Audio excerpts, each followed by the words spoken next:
அன்பிற்குரியோர்களே, வாழ்க்கையின் நோக்கத்தை தேடி என்ற சிந்தனையின் 3வது நாளான இன்று உலக ஞானத்தால் வாழ்வின் நோக்கத்தை அறிந்து கொள்ள முடியாது என்பதை சிந்திக்கப் போகிறோம். வாழ்க்கையின் நோக்கத்தை கண்டுபிடிக்க அநேகர் பயன்படுத்தும் முறை யூகித்தல் ஆகும் அல்லது கற்பனை செய்தல் ஆகும். ஆயிரக்கணக்கான ஆண்டுகளாக அறிவில் சிறந்த தத்துவ ஞானிகள் வாழ்க்கையின் அர்த்தம் என்ன என்று வாடினார்கள், தேடினார்கள்.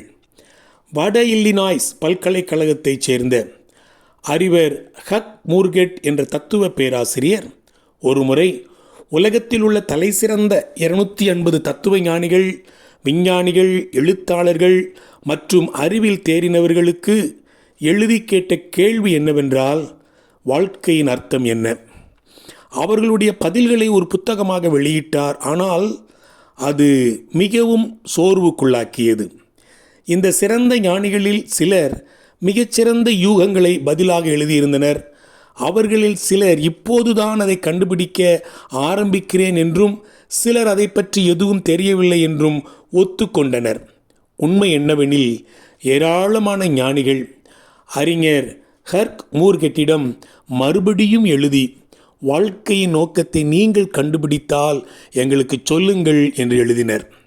அன்பிற்குரியோர்களே, நம்மை படைத்த கடவுள் நம்முடைய வாழ்க்கையை பற்றி தன்னுடைய வார்த்தைகள் அடங்கிய சத்திய வேதத்தில் தெளிவாக கூறியிருப்பதை நாம் பார்க்கலாம்.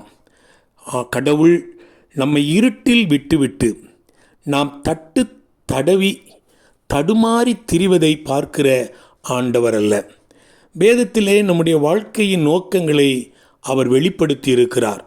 நாம் ஏன் உயிரோடு இருக்கிறோம், வாழ்க்கை எப்படி செயல்படுகிறது, எதை தவிர்க்க வேண்டும், எதிர்காலத்தில் நாம் எதை எதிர்பார்க்க வேண்டும் போன்றவற்றை உள்ளடக்கிய நம்மை படைத்தவரின் கையேடே பரிசுத்த வேதாகமாகும். சுய உதவி அல்லது தத்துவ புத்தகங்கள் அறியாதவற்றை வேதம் நமக்கு அறிவிக்கிறது.